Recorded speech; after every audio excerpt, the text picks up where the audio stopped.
أعوذ بالله السميع العليم من الشيطان الرجيم. بسم الله الرحمن الرحيم. الحمد لله رب العالمين، والصلاة والسلام على أشرف الخلائق أجمعين، الرسول النبي الأمي الهاشمي سيدنا وشفيعنا بالقاسم المصطفى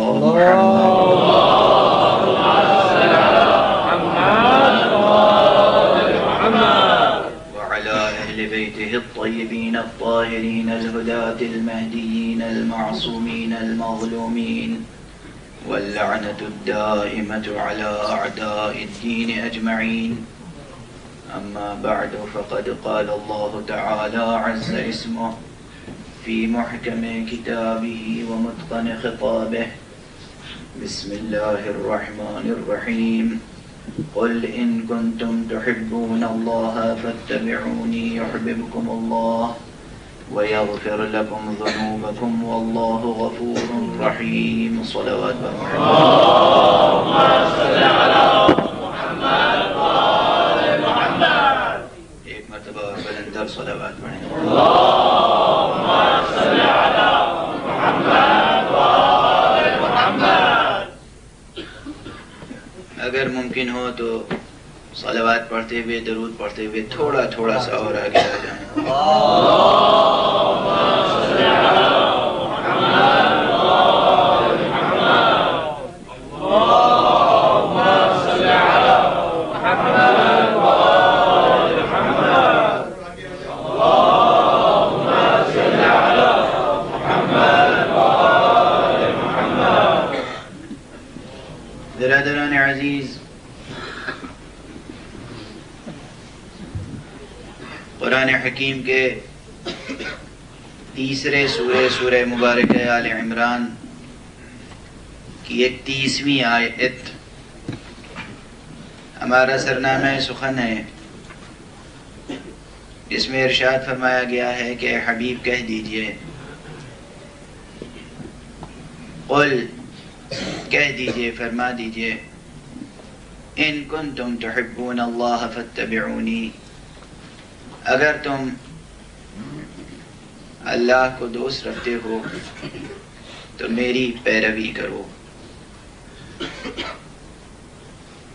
یحببکم اللہ، اللہ بھی تمہیں چاہے گا، اللہ بھی تم سے محبت فرمائے گا اور تمہارے گناہوں کو بخش دے گا، مغفرت فرمائے گا، اور اللہ بہت مغفرت فرمانے والا ہے، بہت رحم فرمانے والا ہے.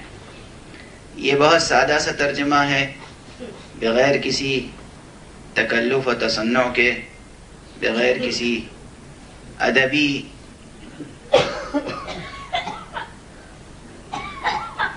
فنکارانہ کوشش کے ایک بے حد سادہ سا ترجمہ.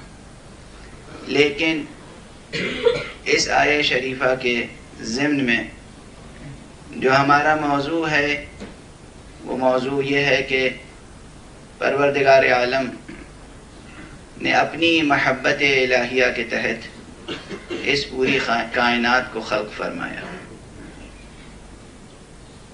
اور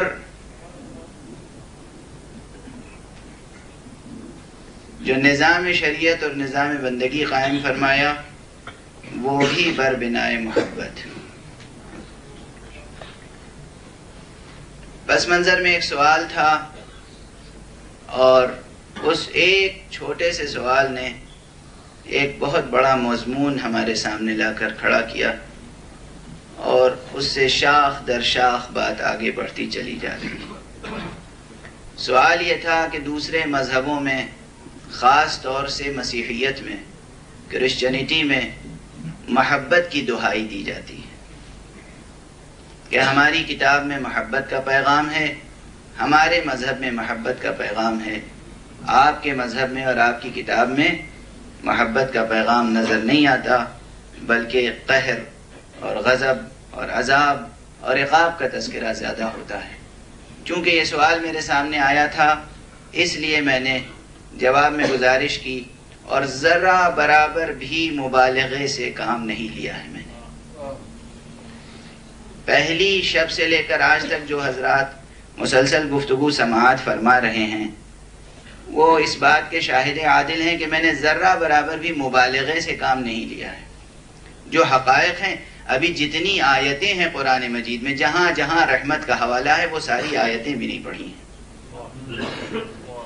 ایک آیت پڑھتا ہوں اور کوشش کرتا ہوں کہ اس کا مفہوم ادا کر سکوں، اور اس کوشش میں ناکام رہ جاتا ہوں، اس لیے کہ قرآن مجید کی آیتوں کی خصوصیت یہی ہے کہ کسی ایک آیت کی بھی تفسیر کا حق کوئی غیر معصوم چاہے کہ ادا کرے، قیام قیامت تک وہ گفتگو کرتا رہے گا مگر حق تفسیر ادا نہیں کر سکتا۔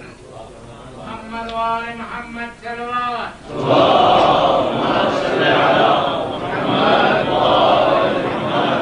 کہ اب یہ جو میں نے قید لگا دی کہ غیر معصوم اور معصوم کی، وہ یوں ہی بلا وجہ قید نہیں ہے۔ یہ بھی یوں ہی نہیں ہے کہ میں نے اپنی جہالت پر پردہ ڈالنے کے لیے ایسی بات کہی ہے۔ میں تو ہوں ہی جاہل، ماں کے پیٹ سے جاہل پیدا ہوا، ابھی تک جاہل ہوں، دنیا سے اٹھوں گا تو جاہل اٹھوں گا، اور اگر کچھ تھوڑا بہت بھی نجات کے لائق علم ہوگا تو وہ وہی علم ہوگا جو دسترخوان معصومین کا ریزہ ہوگا، اس کے علاوہ کچھ نہیں ہوگا۔ میں اپنی بات کر رہا ہوں، ہو سکتا ہے آپ حضرات میں کسی کے ذہن میں یہ خیال ہو کہ وہ بہت بڑا مفکر ہے، بہت بڑا ادیب ہے، بہت بڑا شاعر ہے، بہت بڑا منطقی ہے، بہت بڑا فلسفی ہے، بہت اس نے علم حاصل کر لیا اور دنیا کو علم دے بھی سکتا ہے۔ میں منبر سے خدا کو حاضر و ناظر جان کے کہہ رہا ہوں، نہ میں عالم ہوں اور نہ میں کسی کے علم میں اضافہ کر سکتا ہوں۔ میں صرف اتنا کر سکتا ہوں کہ جنہیں اللہ نے عالم بنا کے اتارا ہے، جنہیں اللہ نے عالم بنا کے اس دنیا میں بھیجا ہے، ان کے در پر جا کر طلبگی کرتا رہوں، طالب علم کے انداز سے زندگی بسر کرتا رہوں، جو کچھ وہاں سے معلوم ہوتا رہے آپ تک پہنچاتا رہوں، اس سے زیادہ کچھ نہیں کر سکتا۔ کوئی اور کر سکتا ہوگا تو کر سکتا ہوگا، میرے اختیار میں اس سے زیادہ کچھ بھی نہیں ہے۔ اور قرآن مجید سے متعلق تو یہ عرض کر دوں کہ پروردگار عالم نے قرآن مجید کو اتارا ہی عجیب و غریب صنعت سے ہے۔ لفظ صنعت سمجھتے ہیں آپ، بہت سے حضرات سمجھتے ہوں گے، بہت سے حضرات نہیں سمجھتے ہوں گے، لیکن میرے لیے اب مشکل یہ ہے کہ اب اس کا بدل انگریزی تلاش کرنے میں کئی منٹ لگ جائیں گے اور اس میں آپ کا وقت ضائع ہوگا۔ جب کوئی بات سادہ طور پر کہہ دی جائے، سیدھی سادی زبان میں، نیچرل لینگویج میں، مدر ٹنگ میں، سیدھے سیدھے سمپل اسٹائل میں، تو وہ ہوتی ہے سادہ اسلوب، سادہ اسٹائل۔ لیکن اگر اس میں کوئی ایسا اسٹائل اور پیدا کیا جائے کہ انسان ذرا سوچنے پر مجبور ہو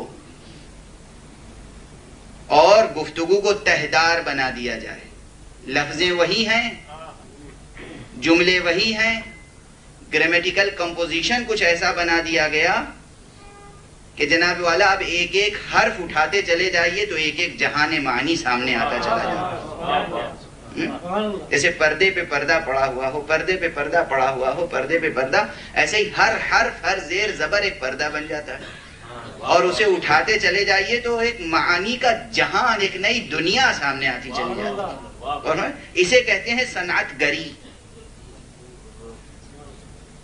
قرآن مجید معجزہ فصاحت و بلاغت ہے نا؟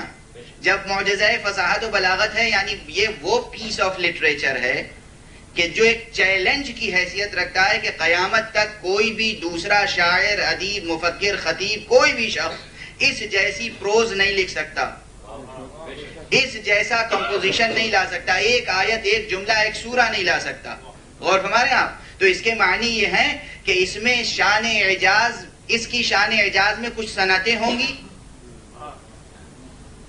کچھ تہداری ہوگی، معانی کے ڈائمنشنز ایک سے زیادہ ہوں گے، ان کتنے ہیں یہ بھی ہم نہیں گن سکتے، اس لیے کہ خود پیغمبر اکرم صلی اللہ علیہ وآلہ وسلم نے ارشاد فرمایا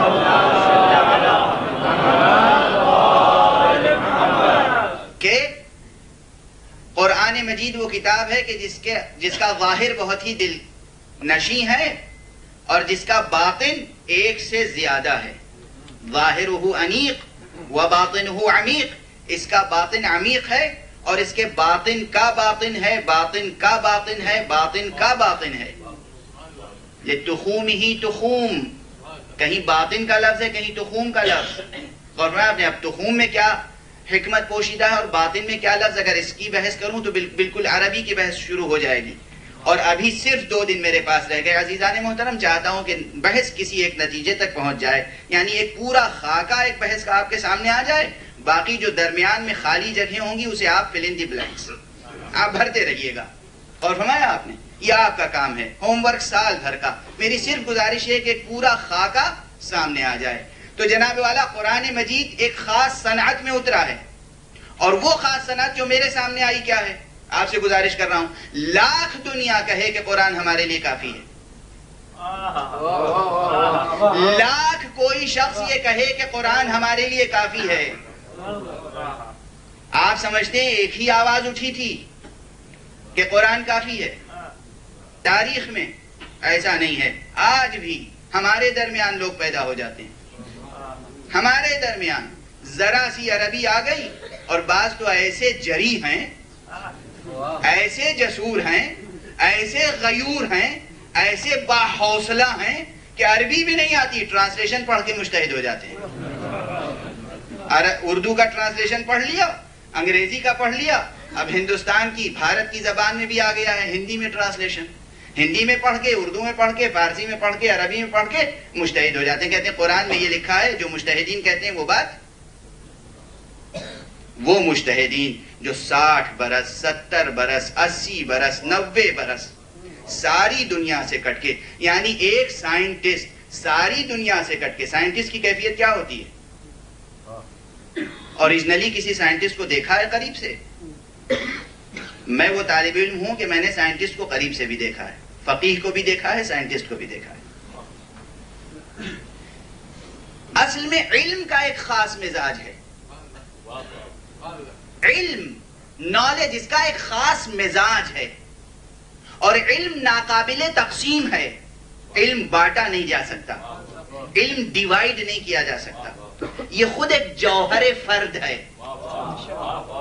غور فرمایا، علم کو تقسیم نہیں کیا. سائنس کی شکل میں اگر علم ہے تو وہ بھی علم ہے، فقہ کی شکل میں اگر علم ہے تو وہ بھی علم ہے، لٹریچر کی شکل میں بھی علم ہے تو وہ بھی علم ہے. اور اگر کسی کے اندر واقعی سچا ذوق پیدا ہو جائے علم کا، علم کی پیاس پیدا ہو جائے، تو پھر وہ بیوی بچے عزیز رشتہ دار گھر مکان باغ سب کچھ چھوڑ کر وہ ہوتا ہے اور سرچشمہ علم کی تلاش. وہ ہوتا ہے اور کتابیں، وہ ہوتا ہے اور استاد، وہ ہوتا ہے اور مکتب، وہ ہوتا ہے اور مدرسہ. کوئی بھی ہو، سائنس کا ذوق ہو جائے، بیوی بچوں خاندان کو چھوڑ کے لیب میں پڑے بیٹھے ہوئے، دن رات لیب میں بیٹھے ہوئے. یہاں بھی وہی مسئلہ ہے. اگر پروفیشن کی حد تک وفاداری ہے تو گھڑی دیکھیں گے، یونیورسٹی کا وقت ہوا گئے، آرام سے دروازہ کھولا بیٹھے اور گھڑی دیکھتے رہے. ایکسپیریمنٹ پورا ہوا نہیں ہوا، بات ہوئی کام ہوا نہیں ہوا، 5 بجا اور اس کے بعد انہوں نے کہا کہ تنخواہ تو کہیں جانے والی ہے نہیں، کارڈ موجود ہے ہم کئے بجے آئے تھے اور کئے بجے گئے، اس پہ ٹائپ شدہ آ گیا، کمپیوٹر میں آ گیا. لیکن اگر یہ سائنٹسٹ صرف تنخواہ کے لیے نہیں جی رہا ہے، یہ سائنٹسٹ اگر صرف اپنی روزی روٹی کے لیے نہیں جی رہا ہے بلکہ علم کے لیے جی رہا ہے، چاہتا ہے کہ کائنات میں اور چھپا ہوا کیا خزانہ ہے علم کا وہ مل جائے اور اسے دنیا والوں کے سامنے وہ پیش کر سکے، تو پھر اس کے اندر یہ جذبہ ہوگا کہ یہ کئے بجے جائے گا اور کئے بجے نکلے گا اسے ہوش نہیں ہے. اگر ایکسپیریمنٹ کمپلیٹ نہیں ہوا، ریزلٹ نہیں آیا تو پھر لیب میں بیٹھے ہوئے. غور فرمایا آپ نے، جس طرح یہ سائنٹسٹ لیب میں بیٹھا رہتا ہے 18 سال 20 سال 30 سال 40 سال 50 سال، اور اس کے بعد کوئی ایک ایسی تھیوری سامنے آتی ہے کہ جو سائنس کی دنیا میں انقلاب پیدا کر دیتی ہے. روزانہ کوئی نیوٹن اور آئنسٹائن نہیں پیدا ہوتا. اور فرمایا آپ نے اسی طرح حوزہائے علمیہ میں 60 برس تک 80 برس تک کبھی عام طور پر ایک نارمل ذہانت رکھنے والا، ممبر سے عرض کر رہا ہوں، عام طور پر ایک طالب علم 25 سے 30 سال کی عمر کے درمیان مجتہد ہو جاتا ہے. کیا مجتہد ہو جاتا ہے، مگر عالم نہیں ہوتا، تقلید نہیں ہوتی، توضیح المسائل پیش نہیں کر دیتا. کیوں؟ اس کے لیے ہمیشہ دیکھیں گے کہ صاحب ابھی تو ایک صاحب کو دفنایا گیا ہے، دوسرے صاحب بھی تقریباً انہی کے برابر ہیں. ارے کسی جوان کو چن لیجئے. کیوں نہیں چن سکتے؟ کیوں نہیں چن سکتے؟ اس لیے کہ یہ 80 برس کا تجربہ، دن بھر اور رات بھر، دن بھر کتابوں اور طلباء کے ساتھ، رات بھر مصلی اور خدا کے ساتھ. اور فرمایا آپ نے، دن بھر کتابوں کے ساتھ، طلباء کے ساتھ درس دینا اور رات بھر مصلی بچھا کر تسبیح و سجدہ و قرآن کے ساتھ پروردگار دن بھر جو ہم نے محنت کی ہے اس کا ثمرہ عطا فرما دے. کہیں ایسا نہ ہو کہ ہم سے کوئی غلطی ہو جائے. بہرحال درمیان میں یہ جملہ آ گیا کہ علم کا اپنا ایک مزاج ہے، اور اسی لیے یہ علماء جو اتنے برسوں تک محنت کرتے ہیں تب کچھ پیش کرتے ہیں آپ کے سامنے. آج کل کیفیت یہ ہے کہ ادھر کسی نے ترجمہ پڑھا، اجتہاد کا دعوے دار ہو گیا، اور ہمارے درمیان میں سے جب میں کوئی جملہ کہتا ہوں مزاح میں یا طنز میں تو لوگ سمجھتے ہیں میں غیر فرقے والوں پہ طنز کر رہا ہوں. میں غیروں پہ طنز نہیں کرتا، سب سے زیادہ تو اپنے آپ پہ کرتا ہوں. سب سے زیادہ طنز میں اپنی ذات پر کرتا ہوں، اور جب اپنی ذات پہ کر سکتا ہوں تو اخلاقی طور پہ جواز سمجھتا ہوں کہ آپ پہ بھی طنز کر سکتا ہوں. غیر پہ کیوں کریں گے؟ ہمیں اپنی برائی دور کرنی ہے، اپنی خامی دور کرنی ہے. غیر دور کرے یا نہ کرے، غیر نے اگر جہنم کا راستہ اختیار کر لیا ہے تو ہمارے اندر اس کے لیے زیادہ درد نہیں ہے. ہمیں خطرہ یہ کہ ہم کہیں جہنم کے راستے پہ نہ چلے جائیں. اور فرمایا آپ نے ہمارے درمیان میں سے کبھی ہندوستان سے، کبھی پاکستان سے، کبھی برٹن سے، کبھی امریکہ سے کتاب شائع ہو گئی، مقالہ شائع ہو گیا. کتاب ہمارے لیے کافی ہے، قرآن ہدایت کے لیے کافی ہے. عزیزو یہ پرانی بات نہیں ہے، نئی بات بھی ہے. قرآن اتارا ہی خدا نے ایسی صنعت میں ہے کہ آپ کے لیے کافی نہ ہو سکے. یہ جملہ یاد رکھیے گا، قرآن معجزہ ہے، اور اللہ نے جتنی بھی حکمتیں، جتنی بھی صنعتیں، جتنے بھی اسٹائل اس میں بھرے ہیں سمو دیے ہیں.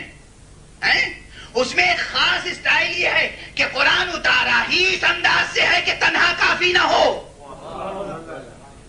یہ جملہ یاد رہ جائے گا.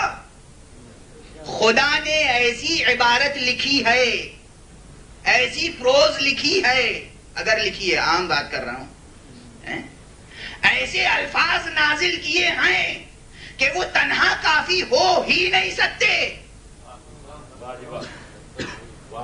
آپ کہیں گے دعویٰ بلا دلیل. ایک تو یہی آیت ہے، قُلْ إِن كُنتُمْ تُحِبُّونَ اللَّهَ، کہہ دیجئے کہ اگر تم اللہ سے محبت کرتے ہو تو فَاتَّبِعُونِی، میری پیروی کرو. یہ میری پیروی کیا مانی؟ یعنی کتاب کافی نہیں ہے. یہ بھی تو کہا جا سکتا تھا کہ قُلْ إِن كُنتُمْ تُحِبُّونَ اللَّهَ فَاقْرَؤُوا الْقُرْآنَ.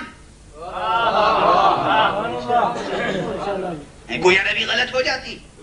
سورہ مزمل میں 2 مرتبہ کہا گیا ہے فَاقْرَؤُوا مَا تَيَسَّرَ مِنْهُ، جتنا بھی پڑھ سکو پڑھو. قرآن پڑھنے کا حکم ہے یا نہیں؟ قرآن پڑھنے کا حکم ہے، مگر صرف پڑھنے کا حکم نہیں ہے.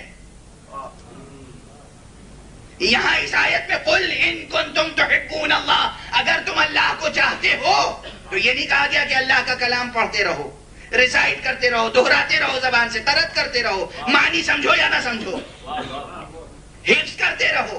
دیکھو محبت کا ثبوت یہ ہے کہ اللہ کی طرف سے نازل ہونے والا ایک کلمہ بھی بھولنے نہ پانا. ایسا کچھ نہیں ہے، کچھ نہیں ہے ایسا. اگر اللہ سے محبت کرتے ہو تو میری پیروی کرو. یہ تو بہت بات کی بات ہے. سورہ آل عمران میں پہنچ گیا میں. بالکل شروع میں آ جائیے سورہ حمد. مسلمان بہت ناز کرتا ہے ایاک نعبد و ایاک نستعین، ایاک نعبد و ایاک نستعین، ایاک نعبد و ایاک نستعین، اور گویا پورا سورہ پڑھ تو لیتا ہے مگر اٹکا یہیں رہتا ہے.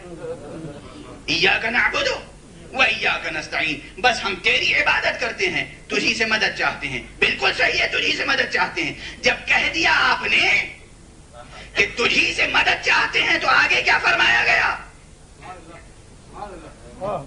کیا فرمایا گیا آگے؟ اہدنا الصراط المستقیم.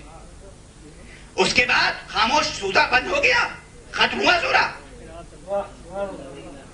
صراط الذین انعمت علیہم، کچھ زندہ حوالے ضروری ہیں، کچھ سانس لیتے ہوئے پیکر ضروری ہیں. ہمیں ہدایت فرما اس راستے کی جو سیدھا راستہ ہے، ان کا راستہ جن پر تو نے نعمتیں نازل فرمائی.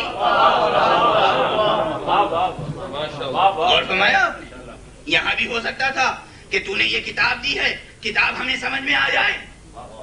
ایک کتاب نازل فرمائی ہے، اس کا حاشیہ بھی لکھ کے نازل فرما دے. یہ کتاب نازل فرمائی ہے، تفسیر بھی لکھ کے نازل فرما دے. اور فرمایا آپ نے یہ دعا نہیں ہے، کوئی بھی چیز اب تحریر کافی نہیں ہوگی. کتاب نازل ہو گئی تو اب حاشیہ خدا نہیں لکھے گا، تفسیر خدا نہیں لکھے گا، ترجمہ خدا نہیں کرے گا. خدا ایسے لوگوں کو بھیجے گا جو اس پر حاشیہ لکھے. خوش قسمت ہے وہ جو علی جیسوں کا حاشیہ قبول کر لیں، بد قسمت ہے وہ جو علی کا نسخہ واپس کر دیں. صلوات پڑھیں محمد و آل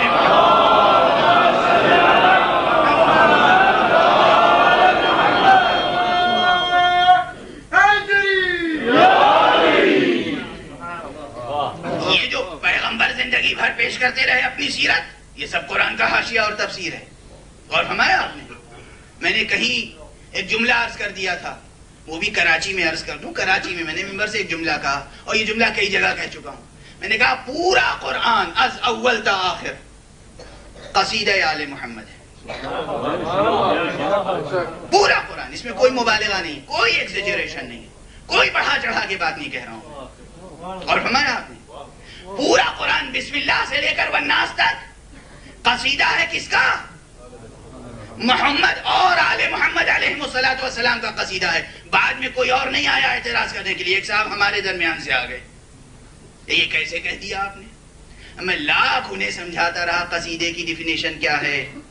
آپ نے لٹریچر پڑھا ہے، پوئٹری اسٹڈی کی ہے، اردو فارسی عربی کے بڑے بڑے قصیدہ نگاروں کو پڑھا ہے.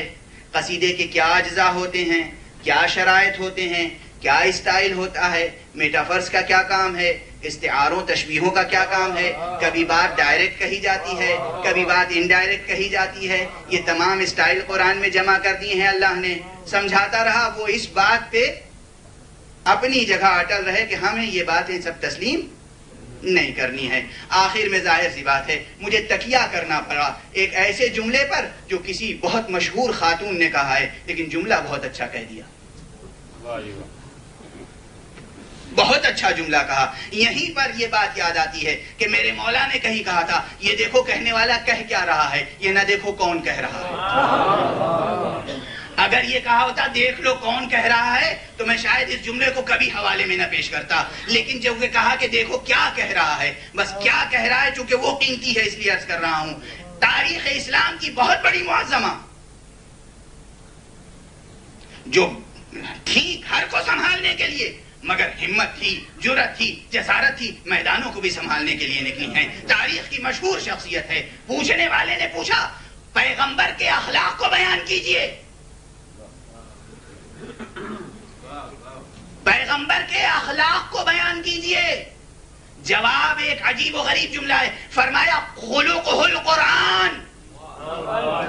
پیغمبر کا اخلاق قرآن ہے. قرآن پڑھتے چلے جاؤ، اخلاق پیغمبر سمجھ میں آتا چلا جائے گا. اگر یہ جملہ کسی نے رد نہیں کیا تاریخ میں اور کر بھی نہیں سکتا. پیغمبر کے لیے تسلیم کر لیا کہ پیغمبر کی سیرت، پیغمبر کا اخلاق، پیغمبر کا کردار وہی ہے جو قرآن کا. اسی جملے کو میں اپنی اردو میں کہہ رہا ہوں. اب اگر صرف اتنا کہوں قرآن قصیدہ ہے مصطفیٰ کا، تو اب یہ تو بات سمجھ میں آ گئی. اب آل مصطفیٰ اگر سمجھ میں نہیں آ رہے ہیں تو وہ مصطفیٰ سے سمجھیے. جس کے لیے مصطفیٰ کہیں یہ منیت کا رشتہ قائم کر دیں. علی منی، حسن منی، حسین منی، فاطمہ منی، جہاں جہاں منی کی نسبت ملتی چلے جائے وہاں قرآن مجید کا اطلاق ہوتا چلا جائے گا، قرآن ان کے سیرت کی تفسیر کرتا چلا جائے گا۔ صلوات پڑھیں محمد و آل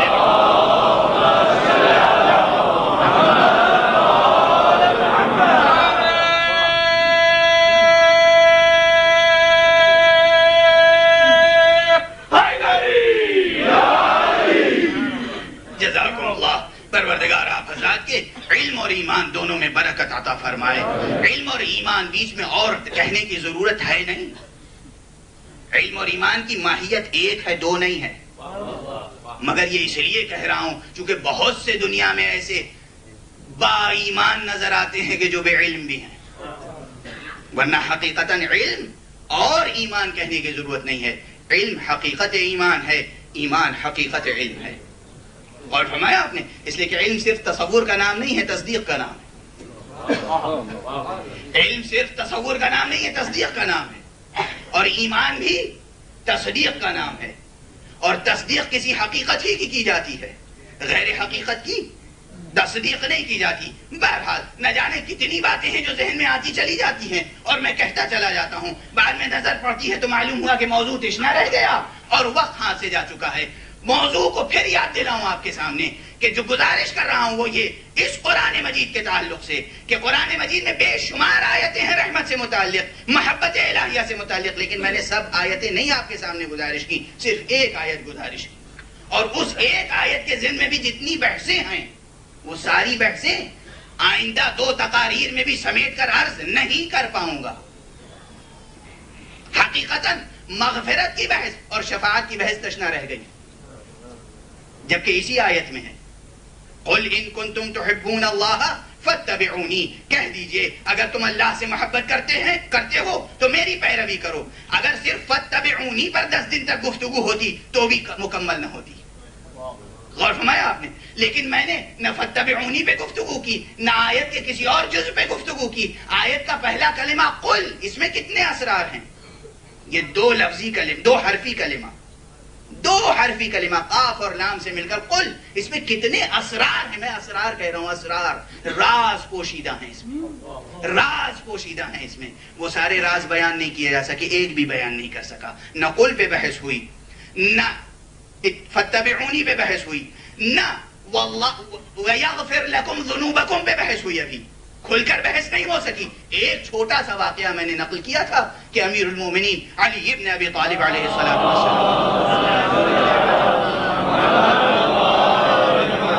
نے ایک گناہگار کو کس طرح اس کی توبہ قبول فرمائی، اس کی مغفرت فرمائی، کس طرح اسے سزا دی اور کس طرح اس کے آثار گناہ مٹا دیے، یہ میں گزارش کرتی، اس سے آگے بحث نہیں بڑھ سکی، وقت نہیں ہے۔ اور اس کے بعد آخری جز واللہ غفور الرحیم، اس کا اطلاق کہاں کہاں ہوتا ہے نہیں گزارش کر سکا۔ آپ سمجھتے ہیں سادہ طور پر یہ کہہ دیا جائے کہ رحیم یعنی بہت رحم کرنے والا، بات پوری ہو جائے گی؟ تو رحمان کے کیا معنی ہے؟ وہ بھی بہت رحم کرنے والا، تو رحمان مانے بھی بہت رحم کرنے والا اور رحیم مانے بھی بہت رحم کرنے والا۔ تو پروردگار جو اپنی زبان اور بیان اور اعجاز کلام کی قسم کھاتا ہے وہ بلا سبب ایک معنی کے لیے 10 لفظیں استعمال کرتا ہے،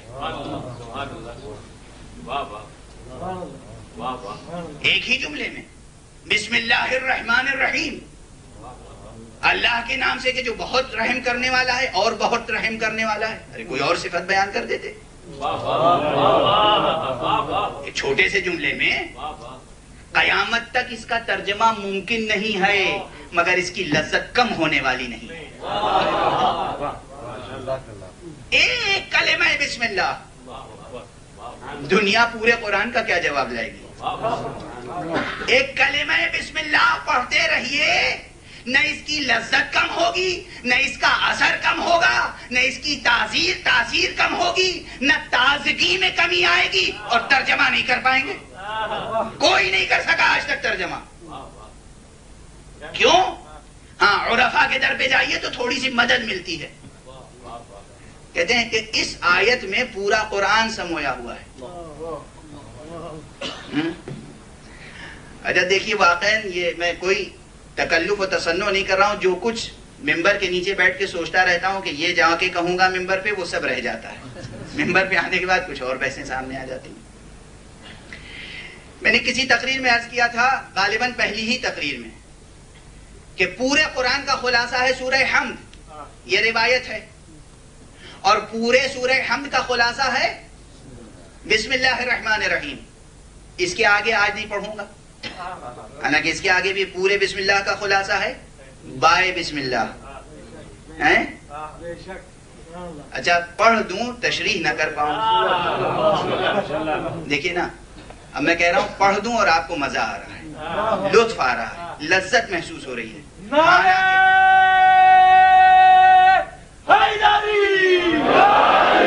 حالانکہ جو کچھ پڑھوں گا سب کو یاد ہے، سب کو یاد ہے، سب سن چکے ہیں ہزاروں سینکڑوں ہزاروں لاکھوں مرتبہ. کوئی نئی بات کہنے والا نہیں ہوں. جب ان کے ذکر میں اتنا اثر ہے تو ان کے کردار میں کتنا اثر ہوگا، ان کی ذات میں کتنا اثر ہوگا، ان کی دعا میں کتنا اثر ہوگا. اور فرمایا سب سن چکے ہیں، روایت آپ کو یاد ہے. مولا کائنات نے ارشاد فرمایا جو کچھ پورے قرآن میں ہے وہ سورہ حمد میں ہے، جو کچھ سورہ حمد میں ہے وہ بسم اللہ میں ہے، جو بسم اللہ میں ہے وہ بائے بسم اللہ میں ہے، جو بائے بسم اللہ میں ہے وہ اس ایک نقطے میں ہے جو بائے بسم اللہ کے نیچے ہے، اور وہ نقطہ میری ذات ہے، میں ہوں وہ نقطہ. یہ روایت آپ سن چکے ہیں. میں اس روایت کے اسرار پہ بحث نہیں کروں گا. آیت اللہ العظمی امام انقلاب اسلامی آیت اللہ خمینی نے اپنی تفسیر سورہ حمد میں اس روایت کی طرف اشارہ کیا، اور اس کے بعد وہ بھی یہ کہہ کے آگے بڑھ گئے کہ اس کے اسرار ہیں جن کو یہاں بیان نہیں کیا جا سکتا. اشارہ کیا اس روایت کی طرف اور آگے بڑھ گئے. بعض حضرات کہتے ہیں کہ اس روایت کی سند نہیں ہے. اس ناچیز، اس حقیر طالب علم کے پاس اس کی سند بھی ہے، حوالے بھی ہیں، مستند ترین معتبر ترین حوالے ہیں. کوئی ضعیف سند نہیں ہے اس کی. جو ضعیف الاعتقاد ہوتے ہیں انہیں سب کچھ ضعیف نظر آتا ہے. ایک جملہ کہہ دوں یہاں پر، لیکن جملے ظاہری ہیں، مگر کوشش یہ ہوتی ہے میری کہ چاہے وہ مزاح کے انداز میں کہا جائے یا طنز کے انداز میں، اس کے اندر کوئی نہ کوئی بحث پوشیدہ ہو. غور فرمایا آپ نے؟ لوگ عام طور پہ کہتے ہیں کہ فلاں صاحب اپنی آنکھوں پہ چشمہ چڑھا کر دنیا کو دیکھتے ہیں. مشہور مسئلہ کہ جیسا چشمہ لگا لو گے ویسی دنیا نظر آئے گی. چشمہ دنیا کے رنگ کو نہیں بدلتا. غلط ہے، بالکل غلط بات ہے. بہت سی حقیقتیں غلط ہیں اور مشہور اتنی ہیں کہ اس کے برعکس سوچنے کی زحمت ہی نہیں کرتا انسان. چشمہ آنکھوں کے اوپر جو چڑھایا جاتا ہے وہ کسی چیز کا رنگ نہیں بدلتا. دل کے اندر جو کیفیت ہوتی ہے وہ رنگوں کو بدل دیتی ہے. دل کے اندر جو کیفیت ہوتی ہے، انسان کے دل کے اندر جیسی محبت ہوگی، جیسا خلوص ہوگا، جتنی محبت میرے اندر ہوگی اس سے زیادہ آپ کے اندر محسوس نہیں کر پاؤں گا. بھئی ترازو کے دو پڑھنے ہیں، ایک طرف ایک بانٹ رکھ دیا آپ نے، مقابل میں جب اس کا ہم وزن آئے گا تو وہ بتا دے گا یہ میرا ہم وزن ہے. کم ہوگا تو نہیں بتا سکتا، زیادہ ہوگا تو نہیں بتا سکتا، برابر کا بتا دے گا کہ یہ جو میرے پاس ہے وہی. غور فرمایا آپ نے؟ تو جو انسان کے دل میں ہوتا ہے وہی. معصوم نے بھی ارشاد فرمایا، معصوم نے بھی ارشاد فرمایا کہ تم اگر دیکھنا چاہو کہ دوسرے کے دل میں تمہاری محبت ہے کہ نہیں تو یہ دیکھو کہ تمہارے دل میں اس کی محبت ہے کہ نہیں. غور فرمایا آپ نے؟ تمہارے دل میں اگر اس کی محبت ہے تو اس کے دل میں بھی تمہاری محبت ہوگی. یہ ناممکن ہے کہ نہ ہو. اور اگر تم اپنے دل میں محبت نہیں محسوس کر رہے ہو تو پھر دوسری بات ہے. بہرحال کسی کو کہتے ہیں حدیث، الحدیث ذو شجون، بات کہیں سے کہیں چلی جاتی ہے. لیکن جو گزارش کر رہا ہوں وہ اپنی جگہ پر مکمل کرنے کی کوشش کروں گا کہ جناب والا چونکہ محبت کے حوالے سے گفتگو ہو رہی ہے اس لیے اس ایک جملے کو سمجھیں. جناب امیر علیہ الصلوۃ والسلام نے فرمایا کہ میں نقطہ ہوں. اس بحث میں کیا اسرار ہے میں گزارش نہیں کرنا چاہتا، میں صرف یہ عرض کر رہا ہوں کہ ایک جملہ ہے بسم اللہ الرحمن الرحیم، یہ خلاصہ ہے پورے قرآن کا. ٹھیک ہے؟ کوئی دعویٰ تو نہیں کر سکتا کہ غلط ہے. میرا آرگومنٹ تو نہیں ہے, میرا بیان تو نہیں ہے, جوش خطابت پہ تو نہیں کہہ رہا ہوں, روایت ہے. پورے قرآن میں جہنم کا بھی تذکرہ ہے, جنت کا بھی تذکرہ ہے, پورے قرآن میں دنیا کا بھی تذکرہ ہے, آخرت کا بھی تذکرہ ہے. اب معلوم ہوا کہ انہی 3 لفظوں میں بسم اللہ الرحمن الرحیم, انہی میں سارے تذکرے پوشیدہ ہونے چاہیے. غور فرمایا آپ نے؟ اسی لیے عرفاء نے آگے بڑھ کے کہا کہ رحمان سے مراد ہے وہ اسم الہی جو اس دنیا ظاہری کا ذمہ دار ہے, یعنی یہ کائنات جو ظاہر میں ہے یہ مظہر اسم رحمان ہے. کیا ہے یہ کائنات جس میں ہم اور آپ اس وقت زندگی بسر کر رہے ہیں, یہ پوری فضائے کائنات, یہ پوری ہستی جو ظاہر میں نظر آ رہی ہے, فزیکل ورلڈ جہاں تک بھی سوچ سکیں, یہ مظہر اسم رحمان ہے. اور اس کے بعد جو اخروی زندگی ہے وہ مظہر اسم رحیم ہے. یعنی دونوں جہان کی بات سمٹ کے بسم اللہ الرحمن الرحیم میں آ گئی. اب آپ جہنم کو رحمت الہیہ کا مظہر کہیں گے یا غضب کا؟ صلوات پڑھیے محمد و آل محمد.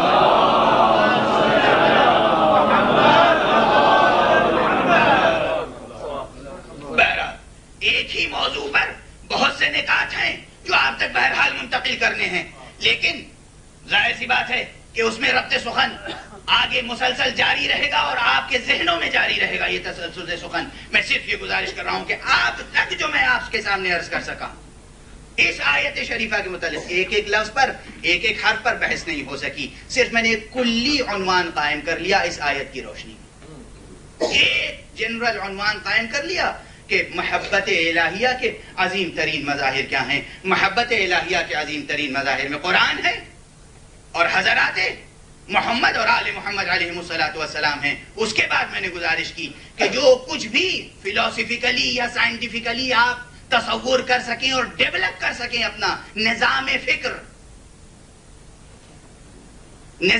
اپنا فلسفہ, جو بھی آپ مرتب کر سکیں, اس میں سب سے پہلے نظریہ تخلیق کی بحث ہوگی کہ خلق کیوں فرمایا پروردگار نے. میں نے گزارش کی خلق بھی فرمایا بربنائے محبت الہیہ, نظام شریعت ادا کیا بربنائے محبت الہیہ.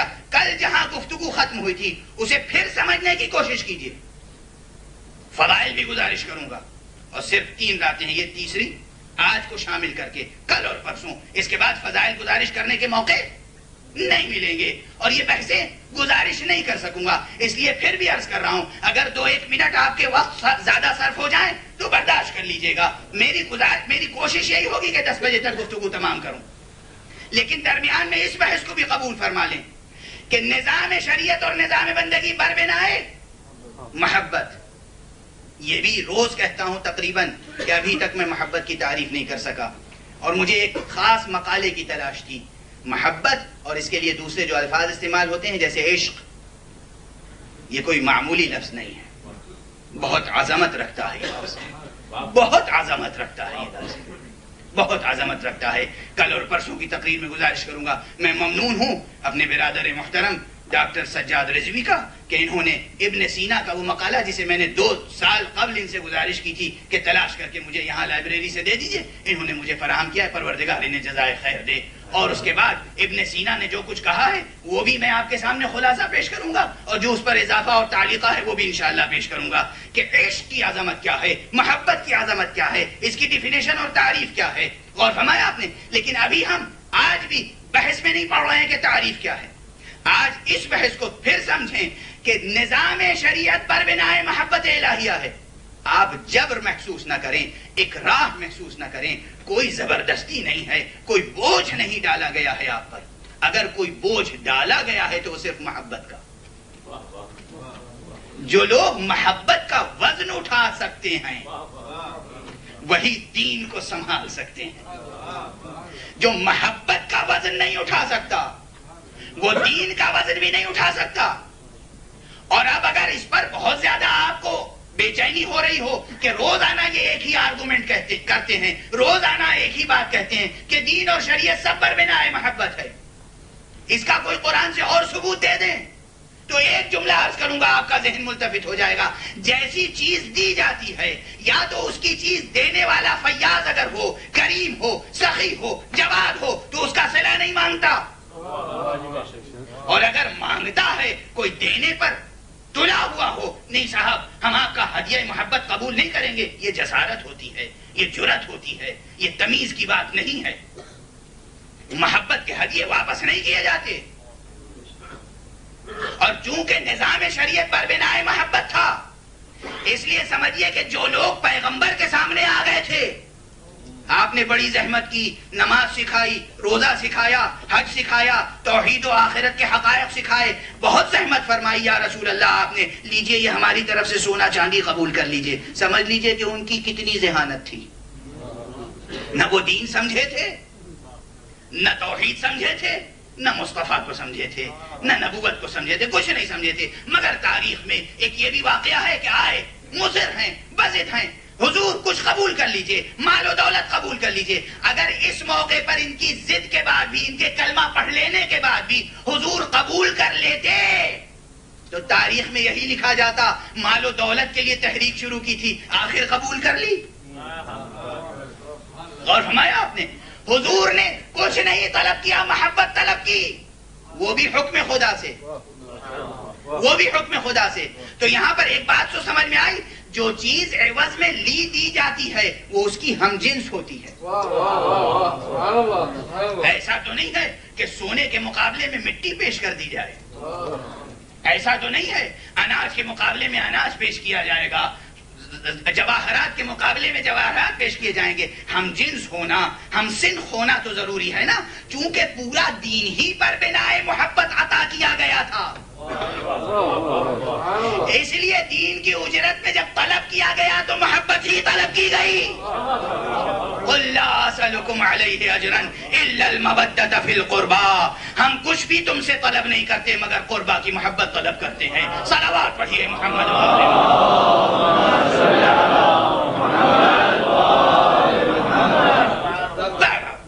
تو یہ ذہن عالی میں رہے کہ جو کچھ بھی پیش کیا گیا، نماز، روزہ، حج، زکات، جہاد، قتال، جتنے بھی احکام ہیں، خدا کو کچھ نہیں چاہیے آپ سے، اسے آپ سے محبت ہے.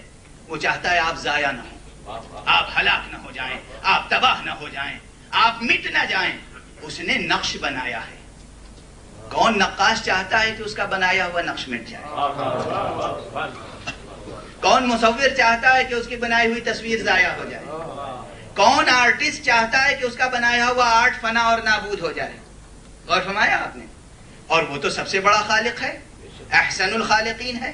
اس کی خواہش یہی ہے کہ آپ باقی رہیں. تو جتنے احکام اس نے دیے وہ اس لیے دیے تاکہ آپ باقی رہیں، آپ محفوظ رہیں، آپ کی زندگی ابدیت سے ہمکنار ہو جائے. اور اس سلسلے میں یہ احکام دیے. کل میں نے گزارش کی تھی کہ احکام کے سلسلے میں بھی اس نقطے کو ذرہ برابر بھی نظر انداز نہ کیجیے گا، پھر عبادتوں میں لذت محسوس ہوگی کہ پروردگار عالم نے جو تکالیف شرعیہ آپ پر عائد کی ہیں گویا اپنے فرائض ہیں جو آپ کے سپرد کی ہیں. اور یہی نہیں، میں پھر وہی ایک مثال دوں گا نماز ہی کے تعلق سے. عزیزو، سمجھتے ہو کہ معصومین کو اس نماز میں کتنی لذت ملتی تھی اور کیسے؟ اس نماز میں یہ 2 رکعت نماز اور 3 رکعت نماز اور 4 رکعت نماز اور کہیں کہیں 1 رکعت نماز. ہو سکتا ہے بعض بزرگ لوگ باہر جا کے کہیں کہ مولوی صاحب کو بالکل شریعت نہیں آتی، اس لیے کہ ہم نے سنا ہی نہیں تھا آج تک 1 رکعت بھی نماز ہوتی ہے.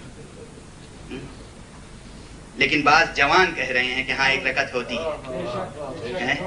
یہ ہیں عزادار، یہ عزادار جوان ہیں جو کہہ رہے ہیں 1 رکعت نماز بھی ہوتی ہے. نماز صبح سے پہلے جو واجب 2 رکعت نماز ہوتی ہے صبح کی، اس سے پہلے 2 رکعت مستحب ہوتی ہے جسے کہتے ہیں نافلہ صبح، اور اس سے پہلے 1 رکعت ہوتی ہے جسے کہتے ہیں نماز وتر. اس سے پہلے 2 رکعت ہوتی ہے جسے کہتے ہیں نماز شفع. اس کے پہلے 8 رکعت ہوتی ہے جسے کہتے ہیں نماز شب. تو 1 رکعت ہے نا وہاں کھڑے ہو کر. اور یہ ایک رکعت ایسی ہے، یہ ایک رکعت ایسی ہے کہ پیغمبر نے خاص طور پر کہا کہ کچھ بھی نہ پڑھ سکو نماز شب میں، 11 رکعت نہ پڑھ سکو تو اس ایک رکعت کو پڑھ لینا، اور اس میں تنہا نہ پڑھنا، ساری دنیا کو یاد کرنا۔ قنوت میں پروردگار کے سامنے کھڑے ہیں رات کی تاریکی میں، ابھی صبح نمودار نہیں ہوئی، آپ کو کیا اعزاز دیا گیا ہے؟ آپ کو کیا اعزاز دیا گیا؟ آپ خود خاکی جاہل، آپ کو نہ کہوں، میں اپنے کو کہوں، برا نہ مان جائے گا، خواہ اشارہ کر کے کہہ رہا ہوں آپ کو، نہیں آپ کو نہیں کہہ رہا ہوں، آپ عالم نوری، میں خاکی۔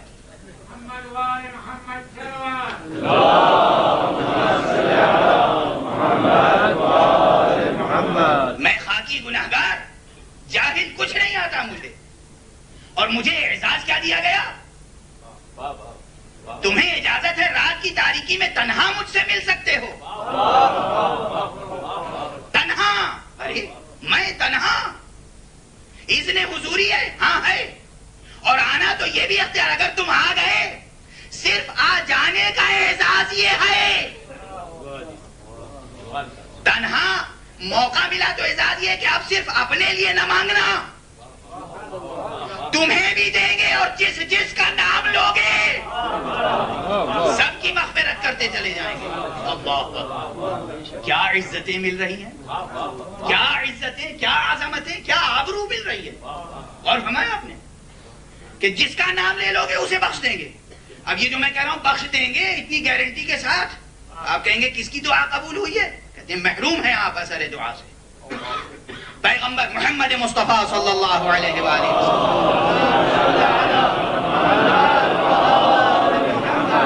ارشاد فرماتے ہیں، جب جیسے آج ہمارے پاس لوگ آتے ہیں اللہ کی شکایت لے کر، ایسے ہی حضور کے پاس جاتے تھے کہ میں نے دعا کی قبول نہیں ہوئی، حضور نے فرمایا غلط سمجھتے ہو، خدا نے اگر اذن عطا فرمایا دعا کرنے کا، اذن کے معنی سمجھے؟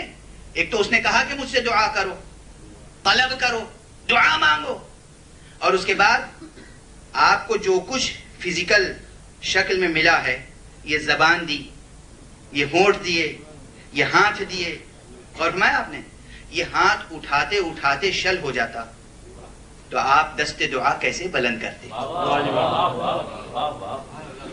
دعا کرتے کرتے زبان میں لکنت ہو جاتی تو آپ حرف دعا کیسے ادا کرتے؟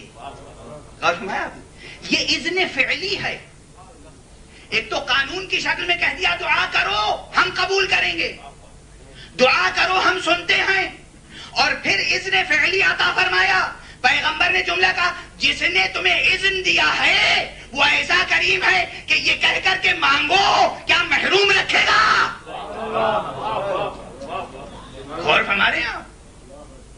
انٹرنیشنل اسلامک لنک کی طرف سے اعلان ہو جائے کہ جناب والا کل کی مجلس کے بعد، یہ میں مثال دے رہا ہوں، کل کی مجلس کے بعد یہاں شیرمال تقسیم ہوگی جو اسپیشلی لکھنؤ سے منگائی گئی ہے، مثال ہے صرف،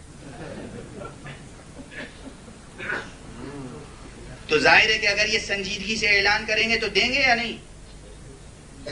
ایک انسان، ایک انسانی انسٹیٹیوشن اگر کہے کہ آؤ ہم دیں گے،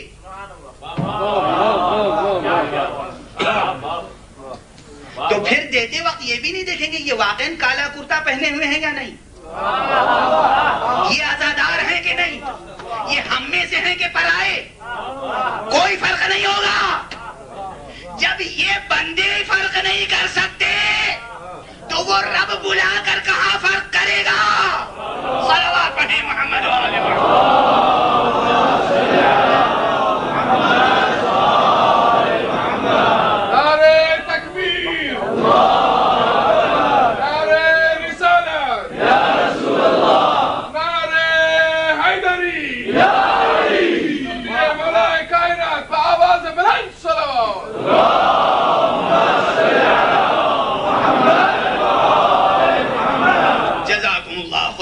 زندگیوں میں اور ذہانتوں میں برکت عطا فرمائے۔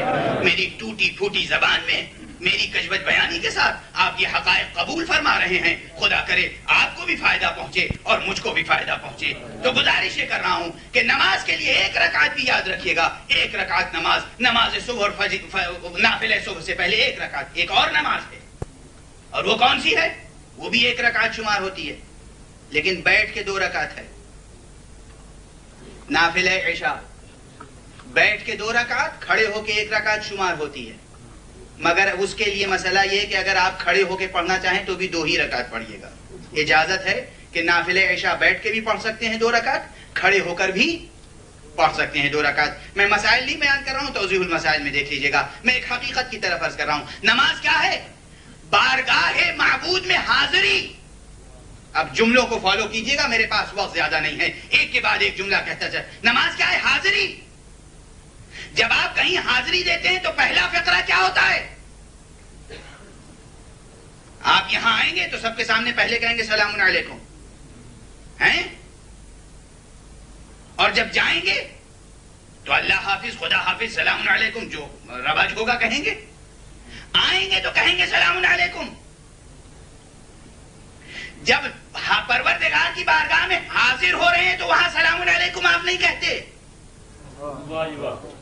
ترکیب نماز پہ غور کیا ہے کبھی؟ شروع ہوتی ہے نماز اللہ اکبر، تکبیر سے شروع ہوئی. افتتاح صلاۃ ہے تکبیر، اختتام صلاۃ ہے سلام. جب تکبیر کہی تو سب سے رشتہ ٹوٹ گیا، تو اب کس سے رشتہ برقرار ہے؟ یہاں پر جب رشتہ ٹوٹا تو کسی سے رشتہ جڑا. واہ واہ نہیں، جڑا. جب اگر ہم اور آپ سوچیں گے جڑا تو سوچیں گے جب جڑا نئے سرے سے تو پھر کہنا چاہیے سلام علیکم. اس تجربہ نفس کو سمجھو. رشتہ تم نے توڑ رکھا تھا، اس نے نہیں. غافل ہم تھے، وہ نہیں. وہ تو رگے گردن سے زیادہ قریب ہے. صرف اللہ اکبر کہہ کر اس نے توجہ دلائی. ہم ہیں، ہمیں چھوڑ کر سب سے گفتگو ہو رہی ہے، ہماری طرف توجہ رہے. اور فرمایا آپ نے پروردگار عالم کی طرف مکمل توجہ رکھی. اب مکمل توجہ کا انعام کیا ملا؟ جو کچھ انعام ملے گا بعد میں وہ بہت کچھ ہے. اس دنیا میں جو ملے گا وہ بھی بہت کچھ ہے. ایک اعزاز تو فوراً ملا. دیکھیں ایک اعزاز، کوئی بڑی ہستی، کوئی بہت بڑی ہستی، ابھی زیارتوں پہ قافلہ جا رہا ہے، کوئی صاحب جائیں اور ان سے آیت اللہ العظمیٰ سیستانی صاحب یا آیت اللہ العظمیٰ بشیر نجفی صاحب، کوئی صاحب ان سے کہیں گے دیکھیے جائیے گا تو لندن کے مومنین کو میرا سلام کہہ دیجیے گا. ٹھیک ہے، وہ فخر محسوس کریں گے نا. اور آئیں گے اور جہاں بھی مجمع نظر آئے گا، ہم نجف گئے تھے، ہم نے زیارت کی، نائب امام مرجع تقلید نے ہم سے کہا کہ مومنین کو سلام پہنچا دیجیے. ایک عزت محسوس ہوگی، ہے نا؟ غور فرمایا آپ نے؟ یہ ایک لفظ کے سلام کہہ دیجیے گا اتنی بڑی عزت کی بات ہے کہ نہیں؟ جب آپ نے نماز پڑھی یہ گویا آپ میسنجر ہو گئے. یہ جو انہوں نے کہا میسنجر ہوئے یا نہیں، اس جملے کے، اس پرٹیکولر سینٹنس کے لیے آپ میسنجر کی حیثیت رکھتے ہیں. رسالت ہے آپ کے کندھوں پر، ذمہ داری ہے. اللہ اکبر سے جب نماز شروع ہوئی، اب جب نماز ختم ہوئی تو تشہد پر ختم ہو گئی نماز. اشہد ان لا الہ الا اللہ وحدہ لا شریک لہ واشہد ان محمدا عبدہ ورسولہ اللہم صل علی محمد وآل محمد. ابھی تک خطاب تھا خدا سے.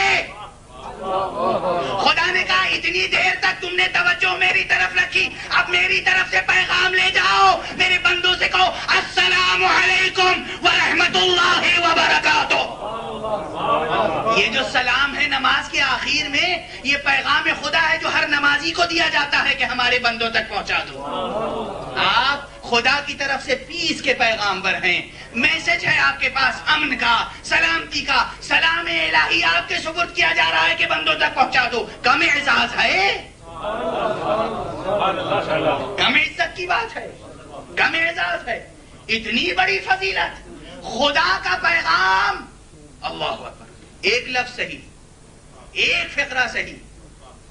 السلام علیکم ورحمۃ اللہ وبرکاتہ کہتے ہیں سب لوگ کہ نہیں نماز میں کہتے ہیں؟ کس نیت سے کہتے ہیں؟ کس کو کہتے ہیں؟ ہوا کو؟ زمین کو؟ کس کی طرف سے کہتے ہیں؟ خدا کی طرف سے کہتے ہیں پوری کائنات کے لیے. اللہ اکبر، کیسا کریم ہے وہ، کیسا کریم ہے وہ. اب سمجھے کہ الصلاۃ معراج لکل تقی، کتنی بڑی معراج ہے آپ کے لیے کہ اس کے پیغامبر بن کے واپس آ رہے ہیں. صلوات پڑھیں محمد و آل محمد.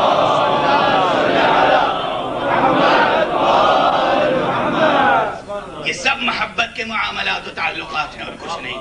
غور فرماتے رہیے. یہ اسرار نماز ہیں. احکام جا کے توضیح المسائل میں دیکھ لیجئے گا کیسے پڑھی جاتی ہے نماز. توضیح المسائل میں دیکھیے گا. یہ اسرار ہیں، یہ رموز ہیں. غور فرمایا آپ نے. وقت پورا ختم ہو چکا، لیکن جب کلمہ آ گیا زبان پر کہ نماز معراج ہے مومن کے لیے. کل بھی بات معراج کی ہوئی، آج بھی بات معراج تک پہنچی اور رسول کی معراج بیان نہ کر سکا. یہ شقاوت ہے، یہ جفا ہے. ممکن نہیں ہے کہ رسول کی معراج کی بات نہ کی جائے. 2-3 جملے اور صرف فضائل کے طور پر عرض کروں گا، سوچتے رہیے گا. دنیا والوں نے مصطفیٰ، مرتضیٰ اور آل مصطفیٰ اور آل مرتضیٰ کے فضائل کا انکار جب شروع کیا، آج تازی بات نہیں ہے، اسی وقت سے شروع ہو گیا تھا انکار. حضور نے کہا میں معراج پر گیا تھا. حضور کے گھر سے کوئی خاتون اٹھی، ان کا خواب دیکھا تھا. یہ جو ہے نا ایک عام اعتراض کہ معراج روحانی تھی، جسمانی نہیں. سنا ہوگا آپ نے ہزاروں بار. معراج کیا تھی؟ روحانی تھی، جسمانی معراج نہیں ہوئی تھی. حضور پورے جسم و جان سے نہیں گئے تھے معراج پر، صرف روح چلی گئی تھی معراج پر. بس 2-3 جملے عرض کروں گا، اس کے بعد مسائل کی طرف گزارش کروں گا. یہ آج تازہ اعتراض نہیں ہے. تاریخ میں تلاش کیجئے، تتبع کیجئے، جستجو کیجئے، ریسرچ کیجئے. سب سے پہلے یہ اعتراض دنیا کے سامنے امیر شام کی طرف سے آیا. سب سے پہلے حاکم شام نے. کون سا حاکم شام؟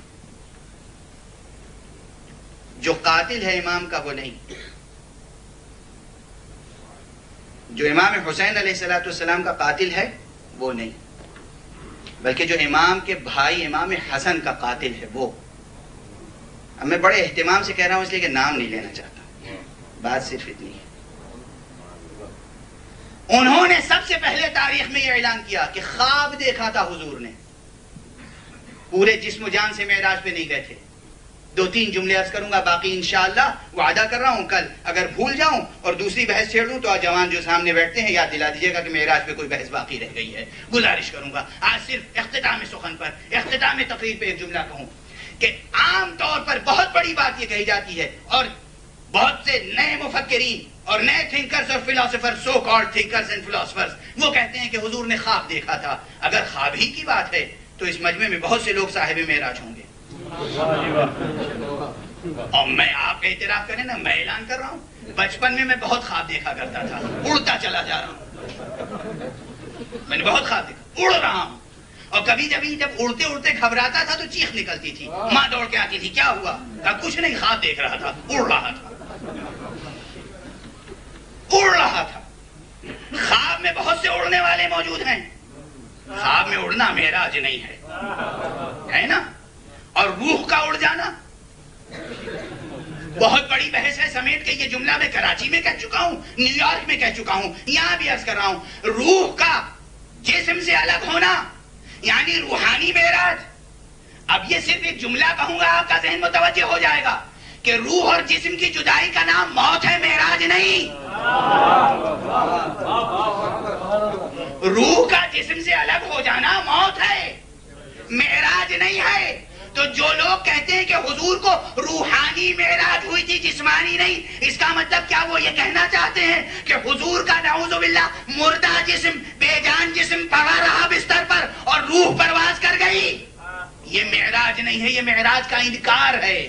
معراج تو کہتے ہی اسے ہیں کہ روح کو اتنی قدرت حاصل ہو جائے بدن پر کہ جہاں تک روح جائے بدن ساتھ ساتھ چلا جائے.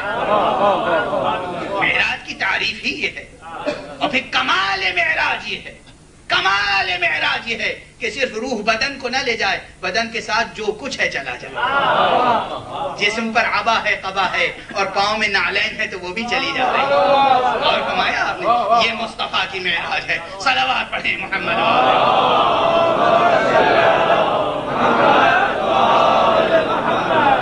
بس عزیزو، ان کے فضائل اور مراتب بیان نہیں کیے جا سکتے کہ جن کی کفش، جن کی نعلین کن بلندیوں تک پہنچ گئی.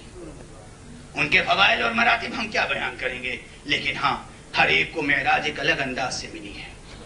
بس کیا میں گزارش کروں، ایک جملے میں طبیعتیں منقلب ہو جائیں گی آپ کی. ایک جملے میں کسی کو وہاں سدرۃ المنتہا پہ معراج نصیب ہوئی، کسی کو حضور کے دوش مبارک پر معراج نصیب ہوئی. جناب مولا کائنات کے فضائل آج گزارش کرنا چاہ رہا تھا مگر نہیں کر سکا. کسی کو دوش پیغمبر پہ معراج نصیب ہوئی، اور کسی کو نو کے سنا پہ معراج نصیب ہوئی، نو کے نیزہ پہ معراج نصیب ہوئی، اور کسی کو عجب انداز سے معراج نصیب ہوئی ہے. روز عاشورہ گزارش کروں گا کہ حسین مظلوم کو کربلا میں کیسی معراج ملی کہ جب آپ فرس سے گھوڑے سے زمین پہ تشریف لا رہے تھے تو براہ راست زمین پر نہیں آئے، اتنے تیر جسم پر پیوست تھے کہ کچھ دیر تک لاشا جسم نازنی تیروں پر معلق رہا. نیچے تیر ہے، اوپر حسین کا جسم ہے. یہ بھی ایک انداز ہے معراج کی، یہ بھی ایک انداز ہے معراج کا عزیزو. لیکن آج جس بہادر کا تذکرہ ہے، آج جس شہید کا تذکرہ عام طور پر کیا جاتا ہے، وہ ہے کہ جس کی ذات سے لفظ وفا کو معراج ملی، لفظ اخوت کو معراج ملی، لفظ محبت کو معراج ملی، لفظ عشق کو معراج ملی. وہ عشق اور وفا کا تاجدار اور شہنشاہ، وہ نا خدائے وفا جس کا نام عباس ہے. بس لفظ عباس میں سارا جلال و جمال پوشیدہ ہے. میں سمجھتا ہوں لفظ عباس کہنے کے بعد مصائب پڑھنے کی ضرورت نہیں. لفظ عباس کہنے کے بعد مصائب پڑھنے کی کوئی ضرورت نہیں ہے. سب منظر نگاہوں کے سامنے آتے ہیں. یہ عباس وہ ہے جسے کربلا کے لیے ذخیرہ کیا گیا تھا. علی کی دعا ہے عباس، زہرا کی دعا ہے عباس، سکینہ کی دعا ہے عباس، حسین کی ڈھارس ہے عباس. شہادت نہیں پڑھ سکوں گا 2-3 جملے. جب جناب عباس میدان میں تشریف لے گئے، پوری شہادت ماشاءاللہ پروفیسر رضوی صاحب پڑھ چکے آپ کے سامنے انگریزی میں 2-3 جملے عرض کروں گا. اس سے زیادہ سینے میں طاقت نہیں رہ گئی ہے، آواز ساتھ نہیں دے سکے گی. صرف 2-3 جملے. جب پہلی آواز آئی، اس آواز سے پہلے ایک منظر عرض کروں. حسین نے 2 علم سجائے روز عاشورہ، 2 علم، 2 پرچم. اتفاق سے یہاں بھی 2 پرچم آپ نے سجائے ہیں. ایک پرچم خیمہ گاہ کے باہر نصب کر دیا اور ایک پرچم عباس کے ہاتھ میں دے دیا. بس چند جملے. جو پرچم خیمہ گاہ کے باہر نصب تھا، اس کے پھریرے کے سائے میں خود ذوالجناح پر کھڑے رہتے تھے، اور عباس کچھ فاصلے پر تھے. جب عباس کو رخصت کیا تو اس پھریرے کے نیچے حسین کی کیفیت کیا تھی؟ ارباب تاریخ و مقاتل نے کیا لکھا ہے؟ رکاب پر زور دے کر کبھی اٹھتے تھے، کبھی بیٹھ جاتے تھے، اٹھتے تھے، بیٹھ جاتے تھے. بی بی آدر خیمہ پر، زینب خیمے کے دروازے پر، ام کلثوم خیمے کے دروازے پر، رباب خیمے کے دروازے پر، سکینہ خیمے کے دروازے پر، یہ بیبیاں حسین کا چہرہ دیکھ رہی ہیں. اور حسین عباس کو دیکھ رہے ہیں. کبھی اٹھتے ہیں، کبھی بیٹھ جاتے ہیں. پڑھ کے ایک مرتبہ بہن نے پوچھا، بھیا خیر تو ہے؟ چونکہ میدان کربلا میں نشیب و فراز ہے. جب عباس کا گھوڑا نشیب میں جاتا ہے، پرچم نظر نہیں آتا تو اٹھ کے دیکھتا ہوں، پرچم نظر آ جاتا ہے تو اطمینان ہو جاتا ہے، بیٹھ جاتا ہوں. یہ کیفیت ہے حسین کی. اب جب عباس نے کہا کہ آقا آخری سلام، حسین نے پہلے کمر پہ ہاتھ رکھا. الان ان کا ذرا ظہری، ارے میری کمر ٹوٹ گئی، وقلت حیلتی، اور میری طرح تدبیر مردود ہو گئی.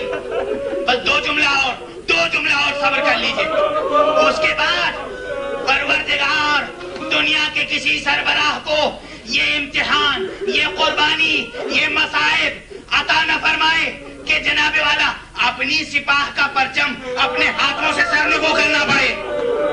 یہ عباس کا اعزاز ہے، دنیا میں واحد علمدار ہے عباس۔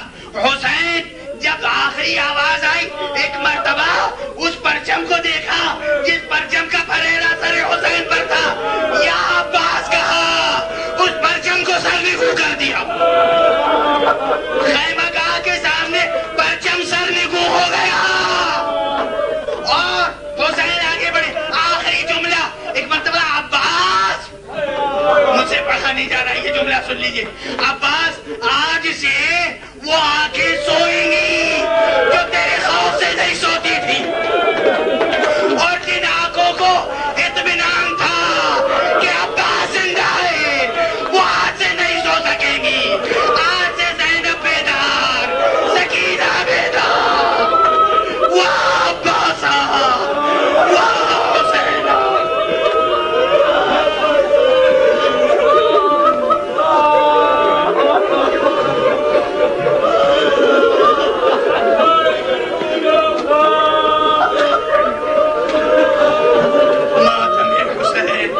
علم کا استقبال کریں۔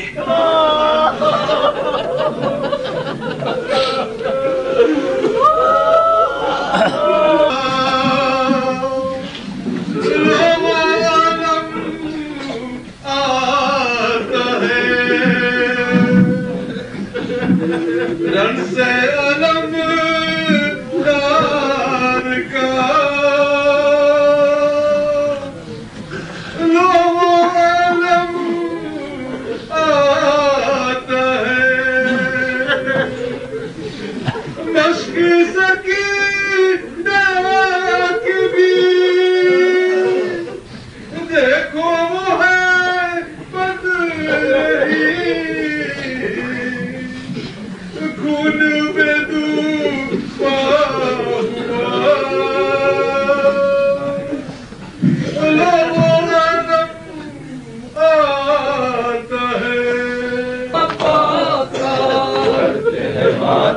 Hare